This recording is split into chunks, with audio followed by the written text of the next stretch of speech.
Boa noite, pessoal. Que bom estarmos juntos mais uma vez. Não sei para você, mas para mim, esse momento de domingo e de quarta é um dos momentos mais aguardados da semana, porque é um momento que, mesmo na pandemia, mesmo na quarentena, a gente consegue se sentir um pouquinho mais próximo, né? Desejo a todos uma boa noite, que Deus nos dê um bom encontro para estudo da palavra de Deus e que o Espírito Santo fale ao seu e ao meu coração. Então, nesse momento, eu quero compartilhar com vocês um hino. O culto de hoje é o Templo Misterioso, né? Mas escolhi um hino aqui bem bonito, bem conhecido de todos. Vou compartilhar com vocês a minha tela. E quem souber, eu creio que muitos sabem esse hino. Vamos cantar juntos, tá? Compartilhando aqui o áudio para ficar bonito. Então, canta junto aí o hino Pés na Terra e Olhos no Céu.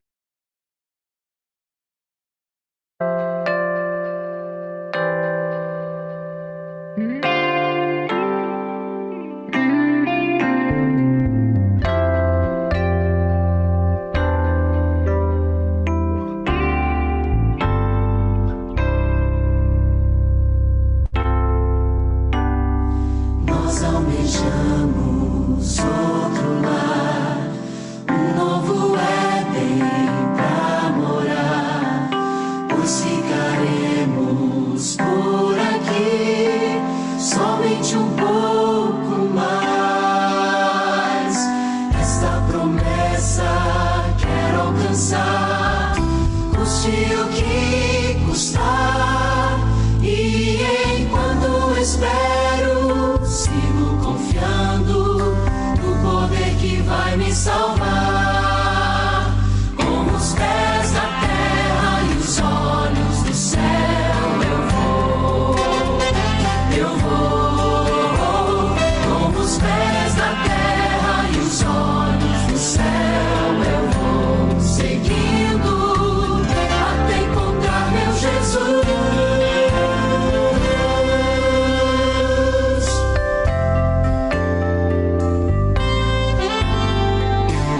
Novo dia surgirá quando Jesus aqui voltar. Todo o pranto findará, só alegria haverá.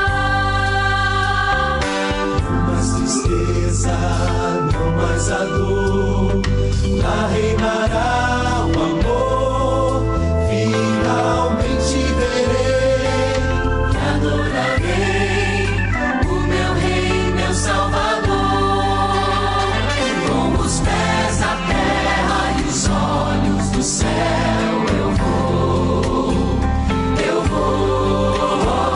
Com os pés na terra e os olhos no céu, eu vou seguindo até encontrar meu Jesus.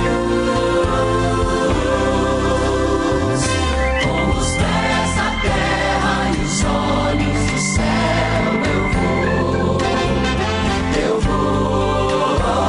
Com os pés na terra e os olhos no céu, eu vou seguindo até encontrar meu Jesus.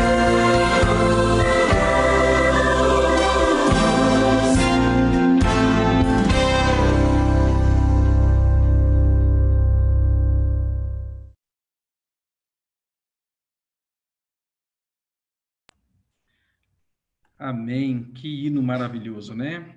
Com os pés aqui na terra, mas os olhos no céu, nós vamos seguindo firmes até encontrarmos, abraçarmos Jesus. Eu quero encontrar Jesus em breve. E você? Você quer? Diga amém aí, tá bom?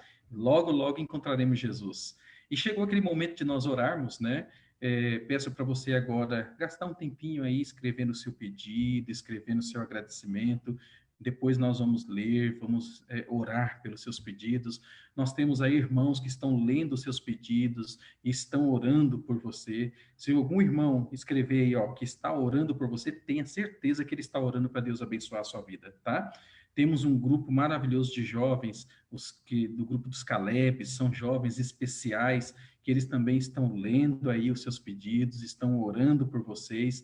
Então, não fique aí assim pensando que escreveu o pedido e ficou no vácuo. Não, o que você escreveu aí, nós estamos lendo e orando para Deus abençoar sua vida. E algumas pessoas têm entrado em contato dizendo de maravilhas e bênçãos que têm recebido de Deus por causa das nossas orações. Muito vale em sua eficácia a súplica de um justo. E imagine a quantidade de pessoas que estarão ali, ó, unidas intercedendo pelo que você está pedindo, tá bom? Então escreve aí o seu pedido, seu agradecimento. Eu não consigo citá-los agora porque eu não tenho aqui como ler. Daria para ler no celular, mas fica ruim porque dá um delay ali e eu me atrapalho um pouco. Então depois eu leio cada pedido com calma e oro por vocês, tá bom? Eu quero citar aqui alguns pedidos que chegaram a nós. Orarmos pelo pastor Marcos Leme. Infelizmente, essa semana ele perdeu a mãe dele. Ela fez uma cirurgia porque havia quebrado o fêmur e deu 2 paradas cardíacas e ela faleceu, né? Foi sepultada na quinta-feira. Que Deus conforte o coração dele, tá bom? Orar também pela Amélia. A Amélia está com Covid e está no hospital. Graças a Deus ela está melhorando. Hoje à tarde ela seria estubada, não temos a informação ainda, mas que Deus possa fazer um milagre na vida dela. Orar pelo Alexandre, filho da Amélia, que também está no hospital, e que Deus possa dar a cura para ele também. Orar também pela família da Diomédia, né? Chegou o pedido para nós. Ela e mais 4 filhas pegaram o coronavírus, e ela que está numa situação mais complicada, tem mais idade, né? Que possamos orar por ela e pelas filhas também. E, por extensão, oremos por todos que estão lutando com o coronavírus, que estão lutando com a saúde. Oremos também para aqueles que estão enlutados, para que Deus possa confortá-los. E orando pela nossa liderança, nossos governos, tá bom? Coloca aí também o seu pedido, coloca aí também o seu agradecimento e nós vamos interceder a Deus por vocês. Nesse momento, quero convidar você a fechar os olhos e iremos falar com Deus. Pai, nós agradecemos por tudo que o Senhor tem feito, faz e fará em nossa vida. E agradecemos, pois temos certeza, Pai, que o Senhor está agindo na vida de todas as pessoas que estão nos assistindo nesse momento. E por isso queremos colocar em tuas mãos esses pedidos, o que citamos e também os que estão sendo escritos e os que estão no coração. Que o Senhor possa responder conforme o teu querer. Pedimos também, ó Pai, a direção do Senhor para o estudo de hoje, que o teu Santo Espírito mais uma vez fale ao nosso coração. Nós oramos colocando nossa vida em tuas mãos e oramos confiando em nome de Jesus. Amém, Senhor. Vamos para o estudo de hoje, queridos. E como de costume, quero pedir para você compartilhar agora aí, tá? O nosso estudo. Compartilha aí, porque algum amigo seu que está aí zanzando pela internet, quando vê o seu compartilhamento, Deus vai fazer com que isso chame a atenção dele e ele vai vir assistir e a palavra de Deus vai tocar no coração dele, tá bom? Você, nosso amigo, nossa amiga de outros distritos, você também está convidado a compartilhar essa mensagem para que ela alcance mais pessoas. E nossos amigos, nossos irmãos do distrito de Vila Nova Cachoeirinha, das igrejas de Vila Nova Cachoeirinha, igreja de Vila Espanhola, do Bela Vista, compartilhe aí, nós temos um desafio maior com vocês, né? Nós temos 79 pessoas participando desse desafio aí. Compartilhe aí e vamos, além de participar desse desafio, vamos levar o Evangelho de Cristo, amém? Os nossos jovens também, que fazem parte dos Calebs, estão aí desafiados a compartilharem essa mensagem ao vivo. Então, vai lá, compartilha, não tenha medo, não tenha vergonha, compartilha e temos certeza que a palavra de Deus, ela nunca vai voltar vazia. Ela vai fazer a vontade de Deus onde ela for, tá bom? O tema de hoje, queridos, o templo misterioso. Na realidade, não é um mistério, mas esse templo misterioso, ele acabou ficando misterioso porque ele ficou meio que esquecido no cristianismo. Talvez eu estou falando para alguém que vai ouvir esse assunto a primeira vez hoje. Talvez outros vão ouvir esse assunto mais de uma, duas, terceira, quarta, quinta vez hoje, mas talvez ainda não entendam bem, né? Vamos pedir para o Espírito Santo nos dar sabedoria para entender esse assunto hoje. Não era para ser um templo misterioso, não era para ser um mistério, porém, o cristianismo esqueceu desse assunto, desse templo, e ele se tornou um mistério. Mas ele é bíblico, muito claro, e a palavra de Deus vai mostrar para nós hoje qual é esse templo misterioso, tá? E quão é importante esse templo para a nossa salvação. Vamos aqui para o estudo de hoje. Primeiro detalhe, queridos, talvez você fique surpreso, mas se você parar para olhar, hoje Jesus é mais presente em nossa vida do que se ele tivesse vivo aqui na Terra. Por quê? Quando ele estava aqui na Terra, ele podia estar num lugar ao mesmo tempo. Se ele estivesse lá na região da Palestina, ele ia estar lá, né? Agora, hoje, Jesus, ele não está preso. Ele é onipresente. Ele está em todos os lugares ao mesmo tempo. Através do Espírito Santo, você pode ter certeza, Jesus está aí do seu lado. Se você chorou hoje, Jesus viu cada lágrima que você derramou. Se você se alegrou hoje, Jesus se alegrou com você. Jesus, hoje, ele está, através do Espírito Santo, com todas as pessoas em todo o mundo, atendendo às nossas necessidades. E isso é muito importante para a nossa crença, de que Deus está conosco.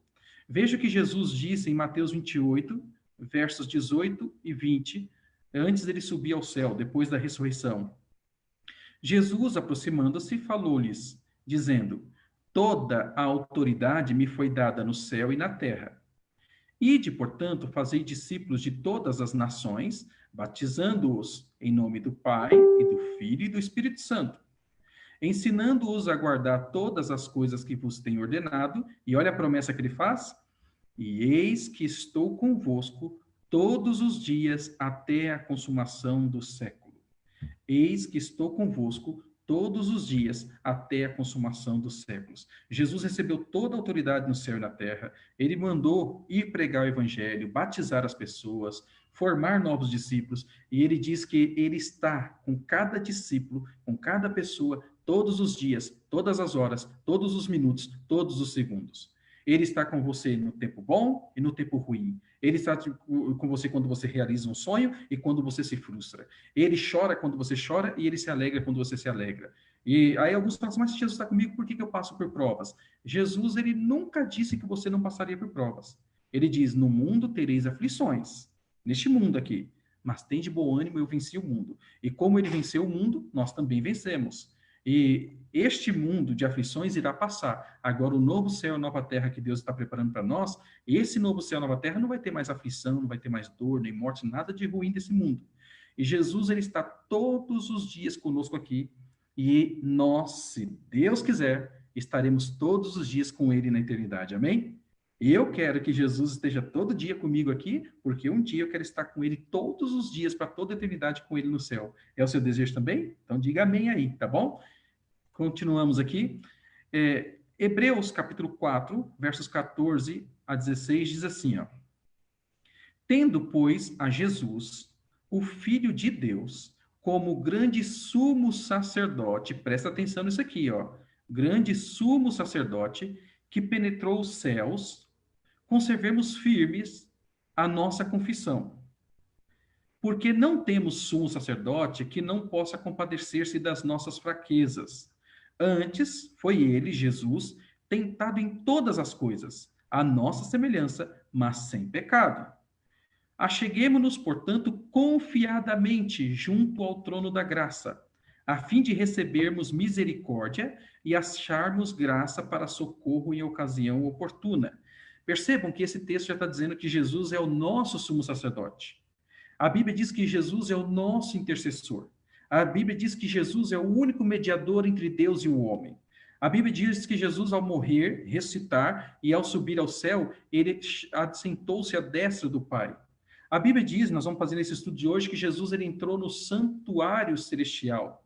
E ali no santuário celestial, Jesus ele se compadece de nós. Por que Jesus se compadece de nós? Vejam, queridos, se Jesus nunca tivesse deixado o céu para vir nesse mundo morrer, ele não saberia na prática o que é a tentação, o que é a luta contra o pecado. Mas Jesus deixou o céu, a glória, a adoração dos anjos, e ele veio nesse mundo. E nesse mundo ele foi tentado. Jesus não recebeu só aquelas 3 tentações lá depois do batismo. Jesus foi tentado o tempo todo. E olha, só uma coisa, viu, gente? Tentação não é pecado, viu? Ele foi tentado, mas ele nunca pecou, ele nunca caiu na tentação. Mas ele sentiu o poder da tentação. E por ter sentido o poder da tentação na pele, ele se compadece de nós. E por se compadecer de nós, ele intercede por nós. E é por isso que aqui o texto diz, ó, acheguemo-nos, portanto, confiadamente junto ao trono de graça. Você pode chegar ao trono de Jesus com confiança. Porque você vai estar pedindo perdão para Jesus, você vai pedir força para Jesus, você vai clamar para Jesus, e Jesus entende a sua luta. Jesus entende, sabe, a sua batalha. Ele entende o quão é difícil nesse mundo você fazer o que é correto. E quando você vai lá pedir perdão, ele te dá o perdão. Você vai pedir forças para se levantar e continuar a caminhada cristã, ele vai te dar forças para você se levantar e continuar a caminhada cristã. Você pode ir com confiança que você nunca vai sair do trono da graça de Jesus da maneira que você entrou. Você vai lá chorando, você vai sair de lá aliviado. Você vai lá preocupado, você vai sair de lá, sabe, sentindo confiança. Deus, ele vai te dar graça e socorro em ocasião oportuna. E qual é a ocasião oportuna? Hoje, agora. Hoje é o dia da sua salvação. Hoje é o dia de buscar a Deus. Agora é o dia de buscar a Deus. Eu não sei como que você está. Eu não sei se você está ansioso, preocupado, depressivo, desanimado. Eu não sei como você está. Mas hoje, neste momento, ainda agora, ou quando acabar essa live, toma um tempo, se ajoelha, vai a Jesus, ao trono da graça, e você vai encontrar hoje a misericórdia, você vai encontrar hoje a graça, e você vai encontrar hoje o socorro que você tanto precisa. Nós temos esse sumo sacerdote no céu, esperando todos os dias, todos os momentos, para abençoar você e a mim. Continuando aqui, queridos, Jesus, então, ele está lá no céu, sempre intercedendo por você e por mim. Essa é a função de Jesus depois que ele subiu ao céu. Para nós entendermos um pouquinho essa questão do santuário celestial e Jesus no céu, vamos voltar lá no passado, o Evangelho no Antigo Testamento. Vejam que lá no passado, Deus disse para o povo hebreu, Deus disse para Moisés, e me farão um santuário para que eu possa habitar no meio deles. Deus pediu para Moisés construir um tabernáculo, para que ele possa habitar no meio do povo. E Deus disse, ó, faça segundo o modelo celestial. Então, esse santuário da terra era uma cópia, um modelo do santuário que existe no céu. Ali no começo da Bíblia, Êxodo já fala desse santuário celestial. E Hebreus é um livro que vale a pena você estudar com muita calma, com muita tranquilidade, que vai falar muito do santuário celestial. O Apocalipse também fala do santuário celestial, tá? Daniel também fala do santuário celestial. Aí, pastor, por que eu nunca ouvi falar disso? E, infelizmente, o mundo cristão, eu não sei dizer por quê, sabe, desconsidera esse assunto. Eu não sei porque é tão claro na Bíblia e não fala desse assunto. Mas nós vamos ver no estudo de hoje o quão é importante o santuário celestial para a nossa vida. Para entendermos o santuário celestial, nós vamos aqui estudar um pouquinho o santuário terrestre, tá? O santuário terrestre, você pode ver aí, ó. Tá vendo onde tem essas cortinas aqui? Essa parte aqui era chamada de pátio, tá? O pátio é como se fosse o quintal do santuário. E aqui nós temos o santuário propriamente dito, a tenda. Nessa tenda aqui, que é o tabernáculo, ele era dividido em duas partes. A primeira parte aqui era santo lugar. A segunda parte, santíssimo lugar, tá? Esse tabernáculo aqui, ele funcionava todos os dias. E ele tinha aqui o altar de sacrifícios, onde todo dia eram sacrificados animais, que se representava a morte de Cristo, né? Cada cordeiro aqui simbolizava Cristo que viria morrer por nós. Tem aqui uma pia, não sei se dá para ver direitinho aí, com a água, né? O sacerdote, antes de entrar no santo lugar, ele tinha que se banhar aqui, se lavar, tá? Essa água representa Jesus como a água da vida. Aí, quando entrava no santuário, do lado direito tinha uma mesa com os pães da preposição, 12 pães. Cada pão, 12 pães, cada pão representando uma tribo de Israel. Mas os pães representavam Jesus como o pão da vida. Do lado esquerdo tinha o candelabro. Esse candelabro com 7 hastes, ele ficava aceso 24 horas por dia, e esse candelabro representa Jesus como a luz do mundo. Entre ali, lá do santo para o santíssimo, tinha um véu que separava o santo do santíssimo, tá? Para cá, santo, para lá, santíssimo.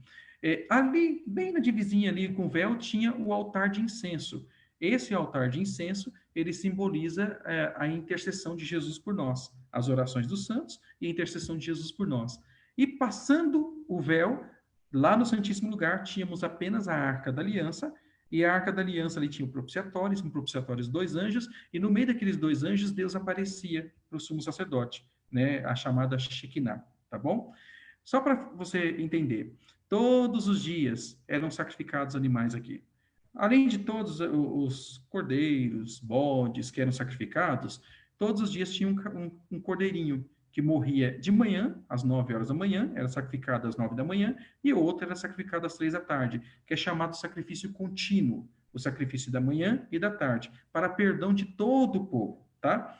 Todo dia acontecia isso. E aí o sacerdote, todo dia, entrava no santo lugar e aspergia o sangue diante do véu. Alguns pensam que o sangue era aspergido no véu. Não, era diante do véu, ali no chão, tá? Então, todo dia tinha esse processo. Para que o povo fosse perdoado, o cordeiro era sacrificado, o sangue dele era levado diante do véu. E uma vez no ano, o sumo sacerdote, tá? Os sacerdotes, eles entravam no santo lugar, mas no santíssimo lugar, só uma vez no ano, e somente o sumo sacerdote podia entrar lá para fazer expiação por todo o povo. Nós vamos fazer um estudo depois sobre a expiação, vamos falar um pouquinho mais sobre isso. Então, por agora, entender como funcionava o santuário, tá bom? Todos os dias funcionava aqui o pátio, todos os dias entrava no santo lugar o sacerdote, e uma vez no ano, o sumo sacerdote entrava no Santíssimo Lugar para que purificasse o santuário dos pecados do povo todo, do ano todo. Isso aí é um assunto para um próximo estudo, tá bom? Vamos continuar aqui.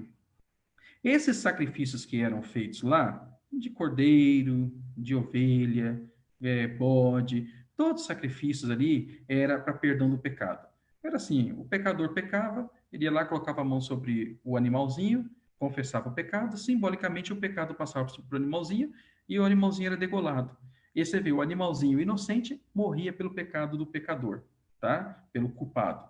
E esse sangue, então, o animal era sacrificado, né? Queimado ali no altar do sacrifício, e o sangue era aspergido diante do véu. Às vezes o sangue era jogado ali à base do altar mesmo, mas tinha também o sangue ali aspergido diante do véu. Tá? Aqui era como funcionava o perdão diário lá no antigo Israel. Agora, Israel tinha uma coisa bem certa em mente. Aquele bode, aquele cordeiro, aquele carneiro, aquela ovelha, não perdoava os pecados. Era um símbolo, tá? De que Jesus, o Messias, viria para morrer, dar vida para o seu povo e perdoar os pecados, tá bom? Esse serviço que acontecia aqui diariamente era só um símbolo, tá? Esse animalzinho não podia perdoar o pecado de verdade, mas ele representava quem? Jesus, o Cordeiro de Deus, que viria derramar o sangue dele nessa terra, aí sim para perdoar o pecado de toda a humanidade. Ficou claro isso aqui? Tá? Então, esse animalzinho e todos os animais que eram sacrificados representavam Jesus, que veio morrer na cruz para salvar você e a mim. Nós vamos falar um pouquinho mais sobre isso. Aquela tenda, aquele tabernáculo, ele era desmontável, porque no deserto o povo estava sempre andando, tá? Quando chega na época dos reis, o rei Salomão constrói, então, o chamado, famoso Templo de Salomão. Esse Templo de Salomão também foi destruído, e aí, depois que o povo de Israel voltou do cativeiro babilônico, Zorobabel construiu outro templo. E esse templo ele foi reformado ali, foi praticamente todo refeito na época de Herodes. É nesse templo de Herodes aqui que Jesus entrou, tá?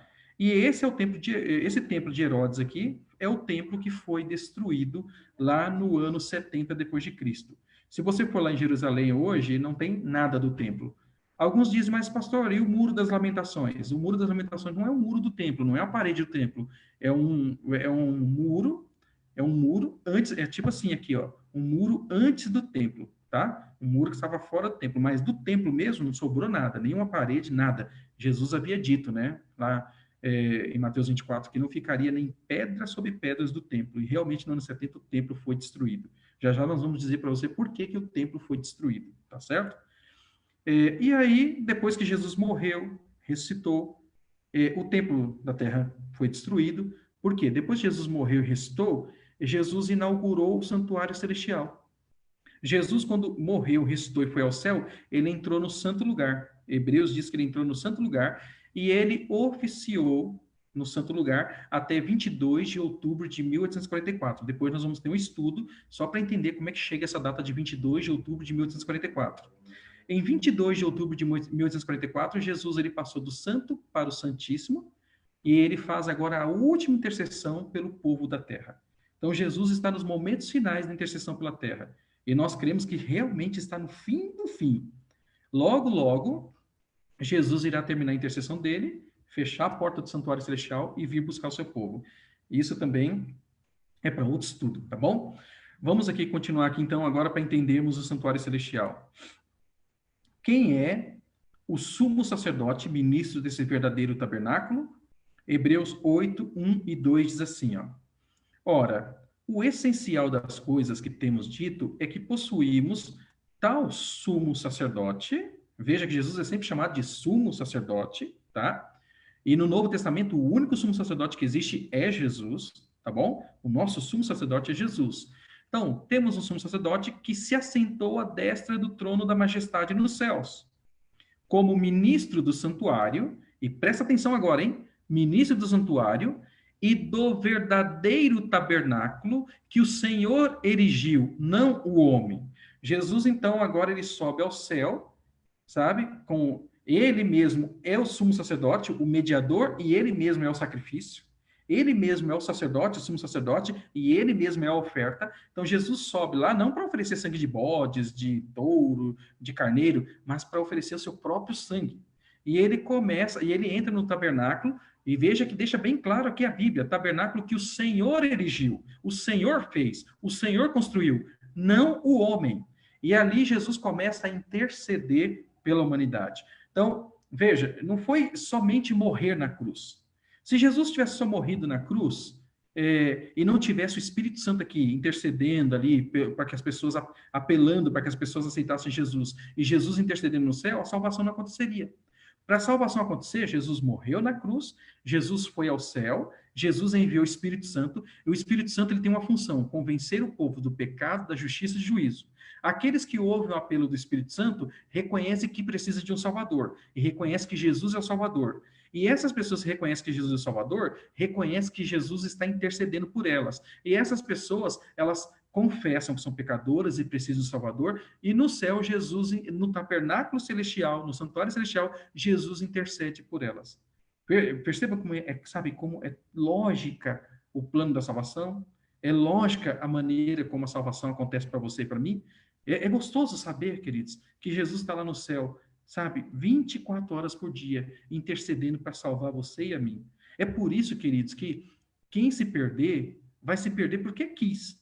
Porque Jesus fez tudo para salvar a pessoa. Ele veio aqui, morreu, pagou o preço pelo meu, pelo seu pecado. Ele enviou o Espírito Santo, que está apelando ao seu e ao meu coração, e ele está lá intercedendo diante do Pai, dizendo ao Pai, pelo meu sangue, perdoa o pastor William, pelo meu sangue, perdoa o João, pelo meu sangue, perdoa a Ruth, pelo meu sangue, perdoa a Cibele. Ele está lá intercedendo por você e por mim. Que Deus maravilhoso. É por isso que eu falo, só se perde quem quer, porque Jesus está fazendo tudo para salvar todos nós. Amém? Vamos continuar aqui? Então, lá no Antigo Testamento, aquele sangue de bode ali, sabe, que era para o perdão do pecado lá, era só um símbolo do sangue de Jesus, o nosso sumo sacerdote.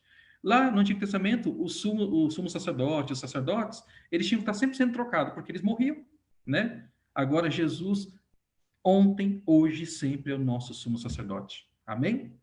E esse sangue esse bom de carneiro que morria aqui, era como se fosse um cheque predatado.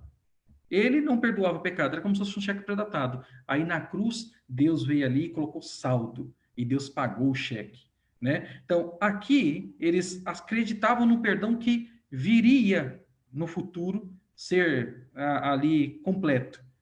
Hoje nós acreditamos no perdão que já aconteceu na cruz. Hoje nós acreditamos, sabe, num Deus que já pagou a dívida do pecado na cruz. Amém? Que coisa maravilhosa isso, né, queridos? Continuando aqui, Hebreus 8, verso 5.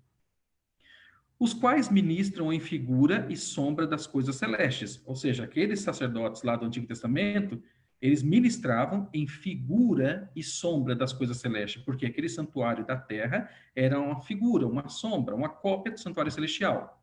Assim como foi Moisés divinamente instruído quando estava para construir o tabernáculo, pois diz ele, vê que faças todas as coisas de acordo com o modelo que te foi mostrado no monte. Percebam? Aqui, Hebreus confirmando que Moisés fez o tabernáculo seguindo o modelo do que foi mostrado no monte, o modelo do tabernáculo celestial, tá? Então, o santuário terrestre era apenas uma cópia do que é o celestial. O terrestre foi transitório, o verdadeiro é o celestial, tá bom? Continuando aqui. Aqui eu já falei com vocês, né? Tinha o pátio, essa parte aqui, ó, é o pátio, e aqui onde era a tenda, o tabernáculo, tinha a primeira parte que era o santo lugar, e a segunda parte, que era o Santíssimo Lugar. Agora, Hebreus 9, versos 2 e 3, diz assim, ó.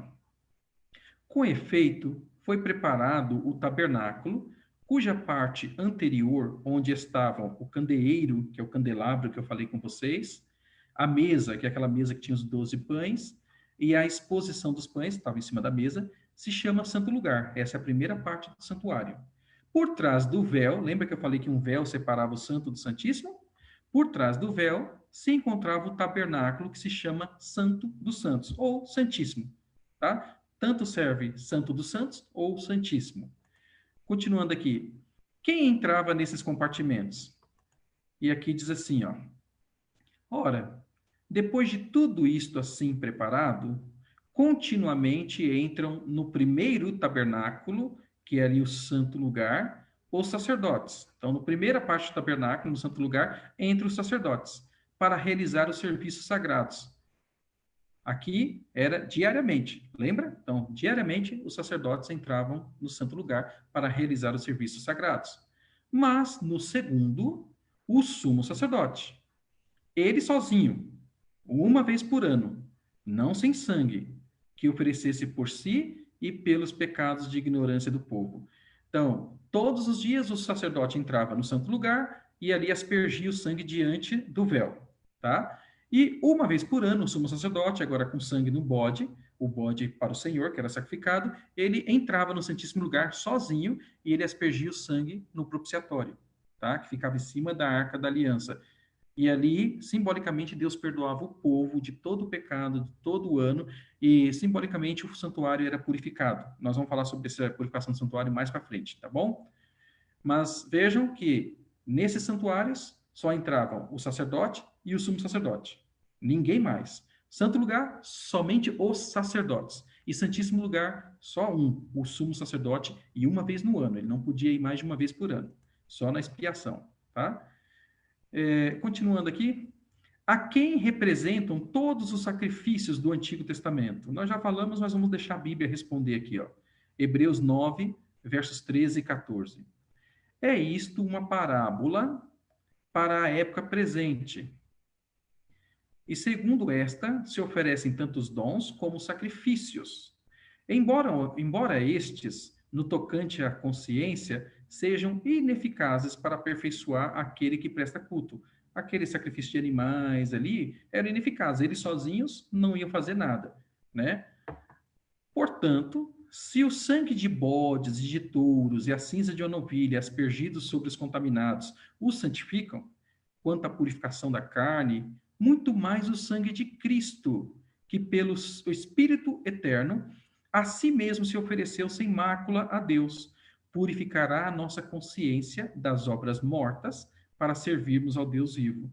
Então aqui está dizendo, se o sangue daqueles animais trazia o perdão para eles, a certeza do perdão que viria em Jesus, mas tinha que ser sacrificado animais todos os dias, né? Por isso que diz ineficaz, porque era só um símbolo.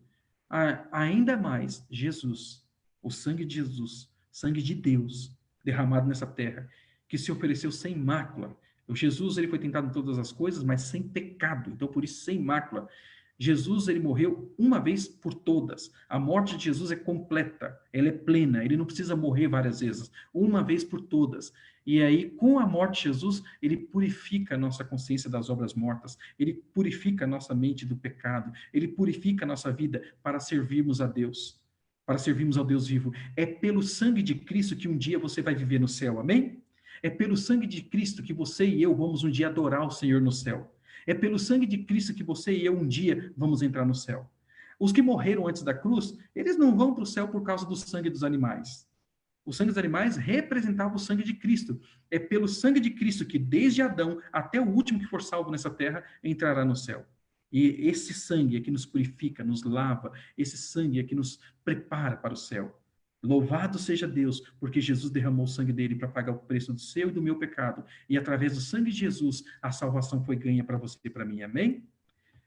João 1, verso 29. Mas será, pastor, que o sangue de Cristo, aqueles animais representavam Jesus mesmo? Olha o que diz João 1, verso 29. No dia seguinte, viu João a Jesus, que vinha para ele e disse: Eis o Cordeiro de Deus, que tira o pecado do mundo. João ali, bem no início do ministério de Jesus, ele apontou para Jesus e falou para os discípulos: Este é o Cordeiro de Deus que tira o pecado do mundo. Este é o Cordeiro de Deus que vai morrer no seu e no meu lugar. Esse é o Cordeiro de Deus que vai pagar o preço pelo seu e pelo meu pecado. Esse é o Cordeiro de Deus que vai morrer e tirar o pecado do mundo. Amém? Jesus, quando ele estava morrendo lá na cruz, ele era o Cordeiro de Deus, tirando o pecado do mundo. Ele era o Cordeiro de Deus, vencendo no seu e no meu lugar. Ele era o Cordeiro de Deus, vencendo o poder do pecado, vencendo o mal, vencendo Satanás. Ele era o Cordeiro de Deus, pagando a dívida pelo seu e meu pecado, para que nós pudéssemos receber a vida eterna.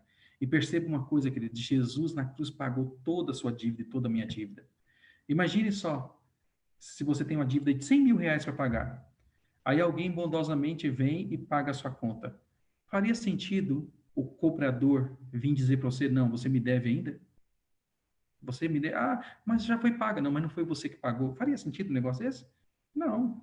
Pagou a dívida, está paga.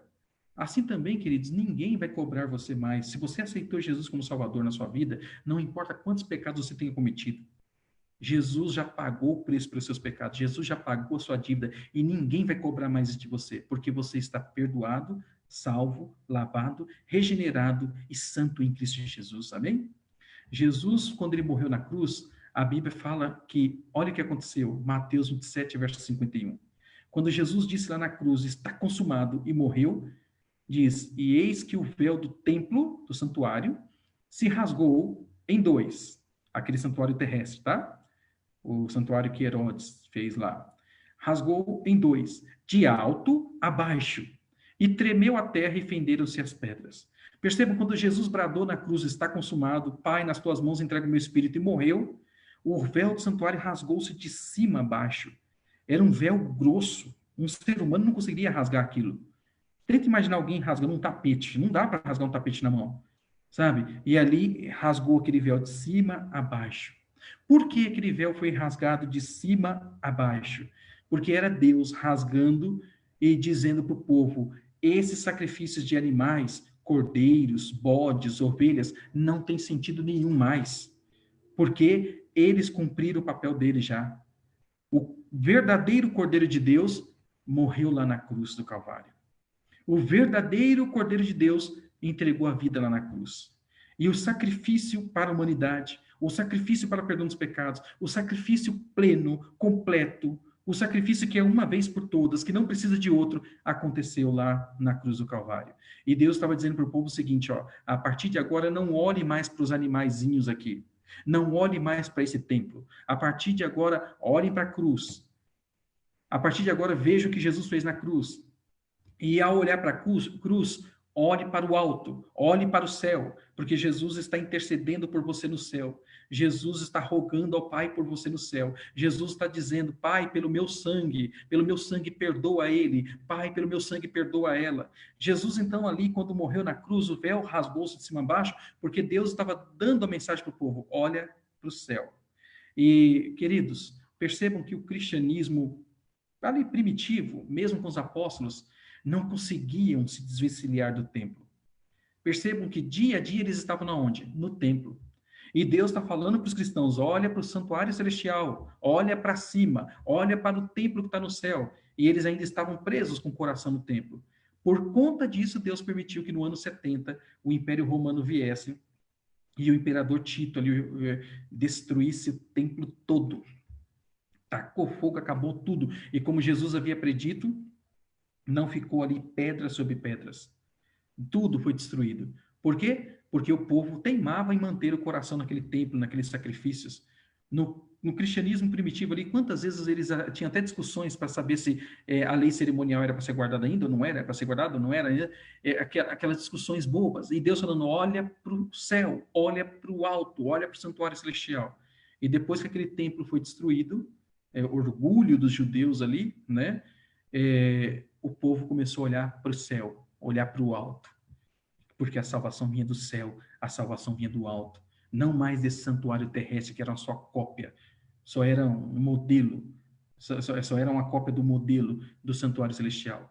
Mas a salvação agora acontecia no verdadeiro santuário que Deus construiu, não o homem. A salvação acontecia agora no verdadeiro santuário, com um verdadeiro sumo sacerdote, Jesus, que vive para interceder por você e por mim.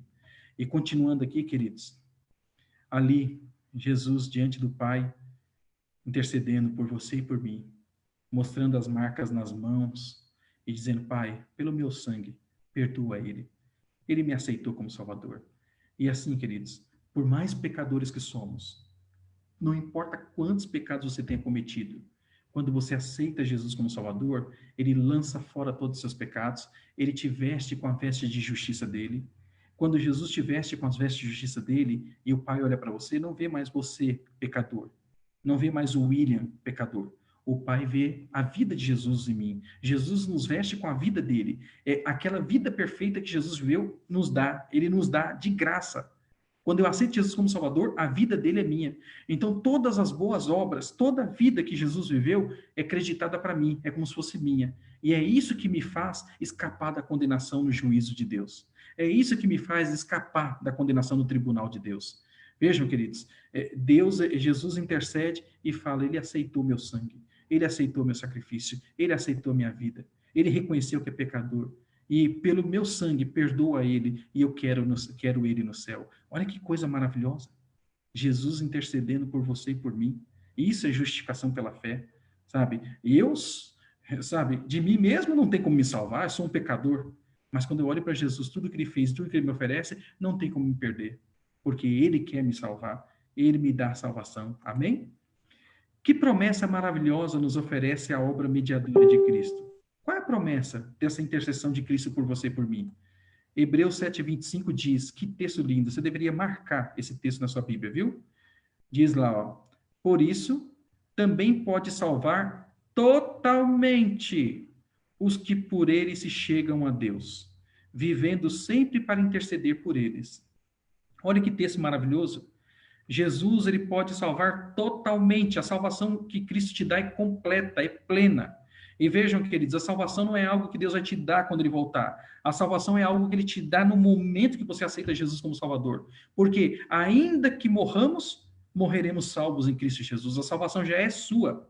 Romanos 8:1 diz, já não há condenação para aqueles que estão em Cristo Jesus. Se você aceitou Jesus como Salvador, a salvação é sua agora, você não vai ser condenado. Porque os méritos de Cristo, a justiça de Cristo, ela é sua, porque você aceitou Jesus como Salvador. Então, ele pode salvar totalmente os que por ele se chegam a Deus. Veja que nós, para irmos a Jesus, para irmos a Deus, não podemos ir, sabe, na minha justiça própria. Eu sou bom e eu vou para Deus. Se eu for na minha justiça própria, eu vou ser condenado. Para chegar diante de Deus, eu preciso chegar por ele, por Jesus. Jesus diz, eu sou o caminho, a verdade e a vida. E ninguém vai ao Pai senão por mim. Só tem um jeito de eu escapar da condenação e chegar diante do Pai. É em Jesus. Ele me torna apto para estar diante do Pai. Ele me torna apto para ir morar no céu. Vejam, queridos, que a Bíblia diz, há um só mediador entre Deus e os homens, Jesus Cristo. A Bíblia diz que há um só nome pela qual importa que todos sejamos salvos, Jesus Cristo. Ninguém vai entrar no céu de outra maneira. Ninguém vai entrar no céu porque conquistou na raça. Ninguém vai entrar no céu porque comprou o céu. Ninguém vai entrar no céu porque foi mais bonito. Ninguém vai entrar no céu porque foi mais inteligente. Cada um de nós que entrar no céu, entraremos humildemente, sabendo que estávamos perdidos, merecíamos a condenação, merecíamos a morte eterna, mas Jesus nos ofereceu por bondade, por misericórdia, por amor, gratuitamente, a vida eterna. E quando nós dissermos assim, eu aceito, Senhor, pronto, é o suficiente para termos a vida eterna. E ele não só oferece para você uma vez a salvação e a vida eterna, como olha o que diz aqui, ó, vivendo sempre para interceder por eles. Mesmo que depois você aceitou Jesus como Salvador, você e eu temos queda, nós somos pecadores, e Jesus sabe que você e eu somos pecadores. Jesus, quando você aceita Ele como Salvador, Ele não espera que você viva a vida perfeita, porque não dá para viver vida perfeita. Nós vamos viver vida perfeita só depois de Jesus voltar, que Ele arrancar de nós a natureza pecaminosa e jogar fora, e nós teremos a natureza espiritual para todo sempre. Aí sim, mas até Jesus voltar, nós vamos lutando contra o pecado, sendo tentado e às vezes caindo na tentação. E Jesus não está interessado em quantas vezes você caia na tentação. Ele está interessado em quantas vezes você estende a mão para ele, se levanta e continua a caminhada com ele. Quantas vezes você, sabe, se levanta, pede perdão para Deus, fala, Senhor, me dá força e continua a caminhada. Porque nós, nesse mundo, nós vamos ser tentados. Veja o que diz 1 João 2,1. Filhinhos, Jesus falando, filhinhos, estas coisas vos escrevo para que não pequeis. Mas, se todavia pecardes, temos advogado junto ao Pai, Jesus Cristo justo. Olha que coisa maravilhosa. Jesus quer que você e eu pequemos? Não. Mas ele sabe que somos pecadores e corremos risco de pecar. Aí ele fala, não se desespere, você tem advogado junto ao Pai, Jesus Cristo, o justo. Então, ele não só te dá a justiça, não só te dá a salvação, como Jesus, ele está intercedendo todos os dias por você e por mim. Por isso que nós lemos um texto anteriormente, dizendo assim para nós não abandonarmos a confissão, estarmos confessando sempre. Porque todos os dias, quando eu digo perdoa-me, Senhor, Jesus apresenta os méritos do sangue dele e fala, Pai, perdoa, pelo meu sangue perdoa. E o Pai perdoa você, perdoa a mim, lança nossos pecados nas profundezas do oceano e dos nossos pecados não se lembra mais. Olha que Salvador maravilhoso nós temos em Cristo Jesus. Amém, queridos? E este Salvador está te chamando hoje.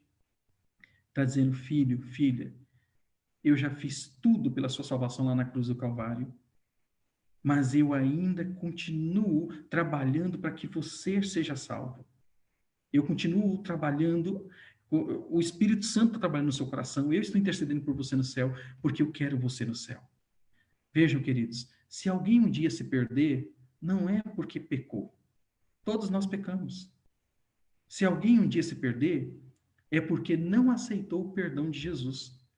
Para todos os pecadores, não importa que pecado tenham cometido, Deus tem o perdão. E o perdão está no sangue de Cristo Jesus. O Apocalipse diz que os que chegarem no céu estarão usando as vestes lavadas no sangue do Cordeiro. Porque o sangue do Cordeiro, o sangue de Jesus, é o único que pode nos purificar do pecado, do mal, e pode nos salvar. Vejam, queridos, se alguém um dia não entrar no céu, não é porque pecou, porque para você e para mim, pecadores, Cristo tem o perdão, Cristo tem a salvação. Se alguém um dia se perder, é porque rejeitou o perdão que Jesus quis nos dar. Hoje, Jesus, ele no santuário celestial está intercedendo por você.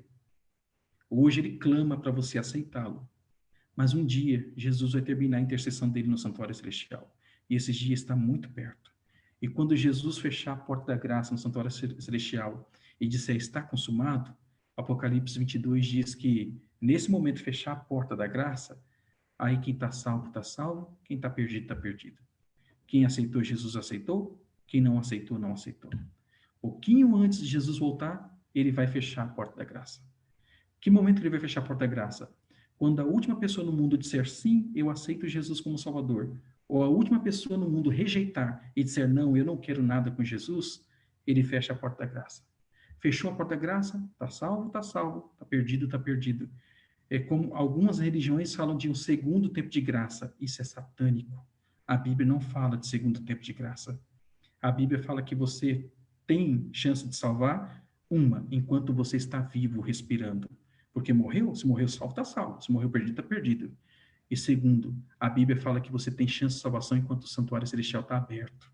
Enquanto Jesus está lá intercedendo por você. Porque quando ele fechar a porta do santuário celestial, aí quem salvou, salvou. Quem se perdeu, se perdeu. E não terá um segundo tempo de graça. Então, se você quer a salvação em Cristo Jesus, você tem que pedir para ele te salvar hoje.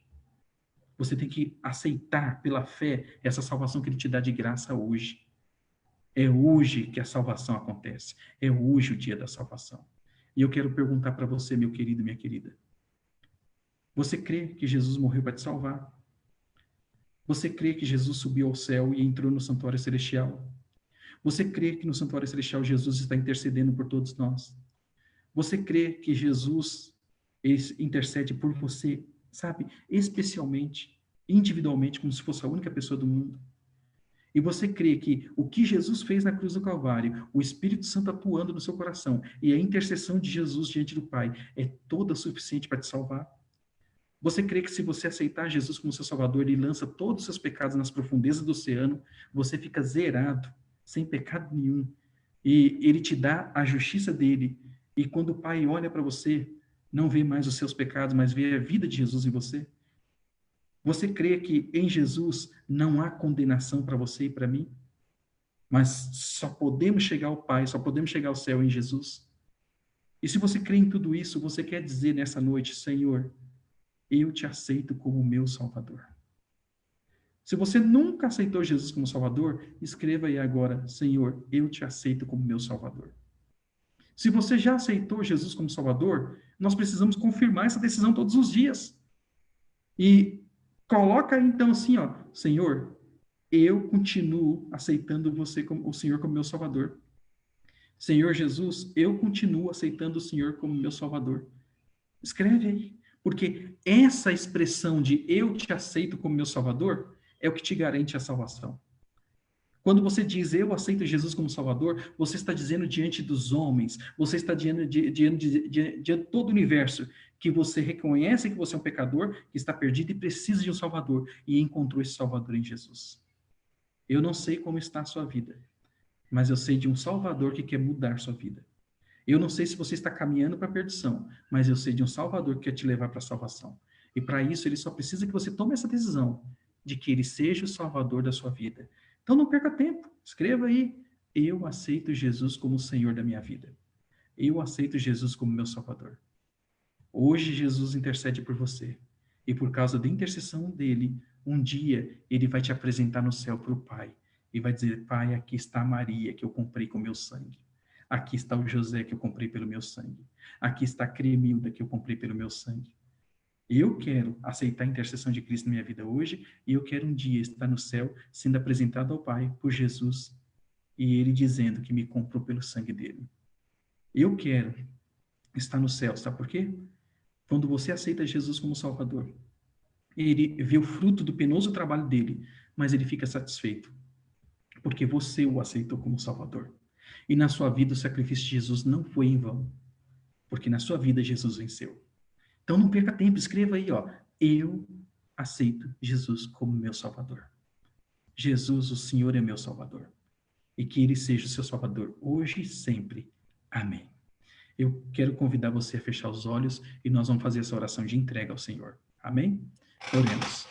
Senhor Deus, nosso Pai, agradecemos a Ti por esse estudo, agradecemos pela perfeição da salvação, agradecemos pelo sacrifício de Jesus na cruz do Calvário, pagando o preço pelos nossos pecados. Agradecemos pelo Espírito Santo que está atuando em nossos corações, nos convencendo diariamente do pecado, da justiça e do juízo. E agradecemos porque temos a certeza, pela Tua palavra, que Jesus está neste exato momento intercedendo no santuário celestial, diante do Pai, por mim, por todos nós. E pelo sangue de Cristo nós escapamos da condenação. Pelos méritos de Cristo, nós escapamos da destruição. E pela justiça de Cristo, nós recebemos o favor do Pai. E pela justiça de Cristo, nós somos salvos. E pela justiça de Cristo, nós continuaremos firmes aqui nessa terra. E um dia, pela justiça de Cristo, entraremos no céu para vivermos com Jesus, com o Espírito Santo, com o Pai, com os anjos e com os amigos, para todo sempre. Por favor, Senhor, faz a obra, conclua, continue, complete a obra de salvação em nossa vida. Essa obra que o Senhor começou, que o Senhor termine, para que estejamos cada dia salvos em Cristo Jesus. Nos abençoe e nos ajude a dormirmos em paz, tranquilos, aquela paz de quem foi salvo por Jesus. E ajuda-nos a sentirmos essa paz todos os dias. É a nossa oração em nome de Jesus. Amém, Senhor. Amém. Queridos, quarta-feira, olha o tema, hein, de quarta-feira. A caveira que denunciou um crime. Que isso? Uma caveira pode denunciar um crime? Nós vamos ver isso na quarta-feira, tá? Quarta-feira, às 19 horas, nós temos um encontro marcado, a caveira que denunciou um crime. Espero por você, que Deus os abençoe, que tenha todos uma ótima semana. Essa é a minha oração, tá bom? Que Deus abençoe vocês. Um abraço.